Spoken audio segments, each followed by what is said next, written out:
What is blagging? Defined as to con, to lie, to use clever talk for profit.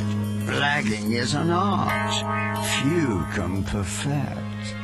Meet Tim, suave, persistent, and charming. Anushka, balls, brains, and God-given assets. Jack, baby-faced fibber, lives for the challenge. Steph, resourceful, relentless, a natural with the A-list.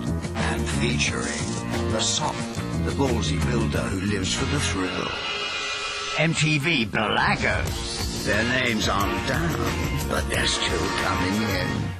In this episode, can Tim and Jack sneak past security and get into the Charlie's Angels premiere party? Tim and Anushka pretend they are casting agents for the new James Bond film.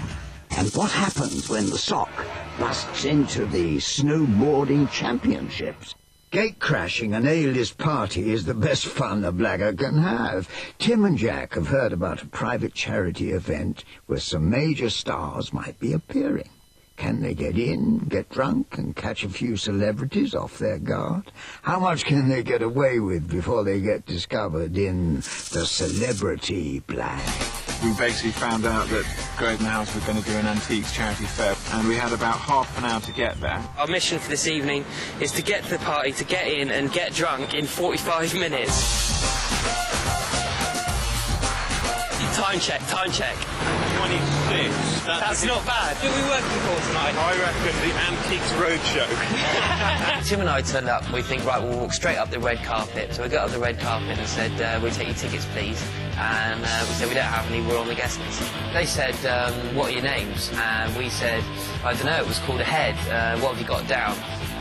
And then they go smack and put the book down. Okay, we're in the Grosvenor Hotel. We've just used the pick a name, any name flag. I just read the name off the list. And we've got 2 tickets. Apparently the tickets are like tickets like we've got pieces of art on the wall here, thousands and thousands of pounds. We've got to try not to get rumbled. We are going to get thrown out probably eventually, but we've got to try and drink as much as possible. The main thing is we made it. Thank you very much, sir. We're enjoying the free drinks, guys and that's chilling in a wheelchair. Food is out. Jack is on his way. Excuse me, excuse me, excuse me. Thank you very much. Come on, Jack, what are you saying, mate? Drink up, boy, drink. It comes to a point where we're in a room with Bob Geldof, Liz Hurley and Liza Minelli, and we got through the lift because we had the camera there and the microphone out. What flavour chewing gum are you using? Airwaves, it's the only thing to have. Let's go to the sherry. We go and ask where the spiritual guru is. They all think you're very official. And you're following these people around, and security is just completely oblivious. And what's your job, sir? Oh, security. Nice, nice. You keeping an eye on any people sneaking in? So all of a sudden, it's the gala dinner, there's 1,000 people sitting down, and there's not a single seat free. We're going to stick out like a sore thumb in about 5 minutes. Tim's going off on a little wander to try and find us a seat. 2 seats on the head table. No, we can't sit there, dude. Well, okay, let's do it. So we charge up, straight up the middle, sit down on the table. Tim's sitting next to Liz Hurley, the party organisers just next to us as well. And basically everyone on the table is looking at us thinking, what the hell are you two doing sitting there? Just to the right is Bob Geldof, who's loving what we're doing. He knows we're blagging, but he likes it. So he goes, you're doing pretty well, aren't you? And we're like, yeah. And he says, so let's see if you can make the first course. Turns out that we're in Liza Minelli's seat and Tim's next to me in Liza's husband's seat, and we just about made the end of the first course before we had to leave. That was the funniest night ever, man. Imagine, the only 2 seats in the whole building is at the main table, with like Liz Hurley, Bob Geldof, Harry Enfield. I know. And we just sat down. I know. Marvellous.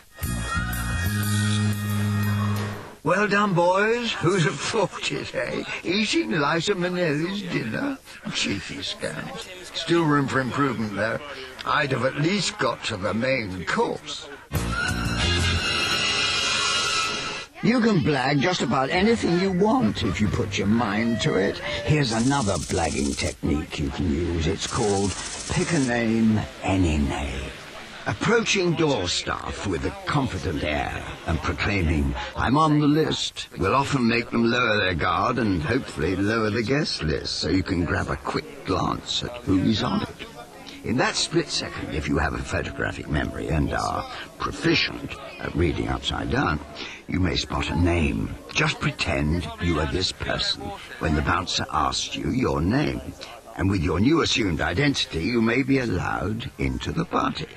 Be aware that you won't get away with it if you choose the name of someone famous. And you may get rumbled later on when the real person turns up. James Dean. Oh, I noticed your name was on here. Really? I wonder. Tim and Anushka went on holiday to